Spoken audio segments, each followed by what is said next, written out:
through second and third readings. I call Nikki Wagner. Thank you, Mr Speaker. I stand to support the Gambling Harm Reduction Amendment Bill. And I'd like to thank Te Uriua Flavel for the work, and the Māori Party for the work that they've done on this bill. Now, the National Party is well aware of the harm of gambling. The harm of gambling for individuals, for families and for communities. And we're particularly interested to hear the submissions on this bill because part of our election promise was to revise the 2003 Gambling Act. But the problem is that it is difficult to find an effective way to minimise the harm from gambling, because gambling, like prostitution, like drinking and maybe even smoking, has had a long history. Archaeological evidence tells us that the cavemen were keen gamblers and that they used astragali, bones from animals, to play games of dice, and you can even see pictures on the cave paintings of cavemen enjoying gambling. Ancient Greece, ancient Rome, China, Japan, India, even New World Native Americans enjoyed a game of dice. In fact, they thought the gods created those games of chances. And when you look at Polynesia, gambling came from the sailing ships with the explorers, the adventurers, the sailors and the whalers. In fact, the missionaries had a pretty hard time trying to keep people in line, focusing on gambling, prostitution and drinking. However, I believe Te Uriua Flavel says that the Māori pre-European influence had no interest in gambling and even had no words to describe it. Now, this bill focuses on one form of gambling, and that is electronic gambling, or the pokies. And the pokies are already under strict control, so this bill is looking for further measures to protect individuals from problem gambling, to reduce the number of pokies, to extract bigger revenues from the ones that exist, to better target where the money is spent, and to find ways for individuals to help them control their gambling. And I'm keen to support any measures that would minimise harm for gambling, and so we'll follow the comments of the submitters to Select Committee with interest. However, we do need to be aware that legalised gambling, the revenues from poking machines, do good in our community.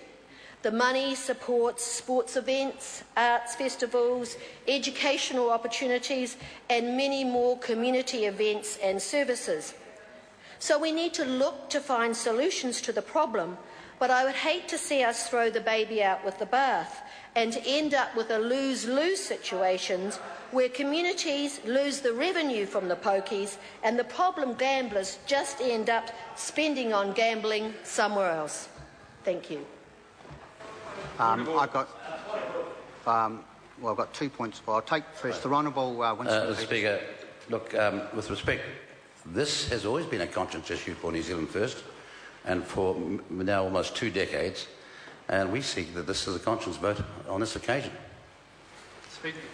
Speaking to the point of order, the Honourable Trevor Mallard. Mr Speaker, I think we are getting ourselves into a bit of the possibility of some trouble here, because I totally agree with the member. There have been gambling bills after gambling bills where they are divided. There's been lots of gambling bills where the House has been united on them, and there's been agreement and we've worked forward together. But where there have been divisions, there have been conscience votes and parties have split because people do have different views. On this one, I gather that there's, other than New Zealand First, there's actually pretty broad agreement with most members of the House. And I think it would be unfortunate, sir, if without due consideration of that issue, and I accept that you made a suggestion earlier that it should have gone to the Business Committee now, which is the practice, but it's not the standing order. And what I'm going to do, Mr Speaker, and I apologise both to the Greens and to Mr Flavel, is what I'm going to do is to seek the leave of the House. We've still got another speaker yet. Sorry? We've still got another speaker. Yeah, after the last speaker, I will seek the leave of the House for the vote to be deferred in order for that matter to be considered in a considered way by the Speaker and to come back to the vote on this on the next Members' Day.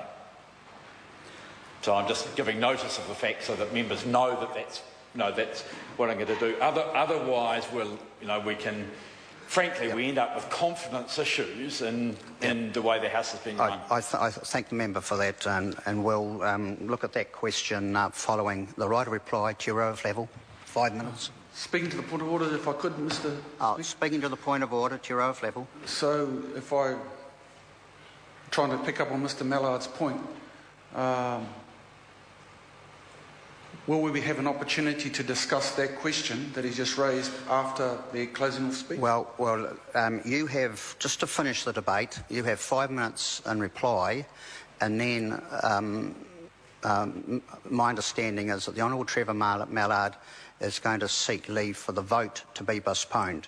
Now, that's a decision for the House at that time, but before we get to that point, I invite the member to exercise his 5 minutes right of reply to your level. Sorry, Mr. Speaker, I understand that question will be considered by way of a request from Mr. Mallard.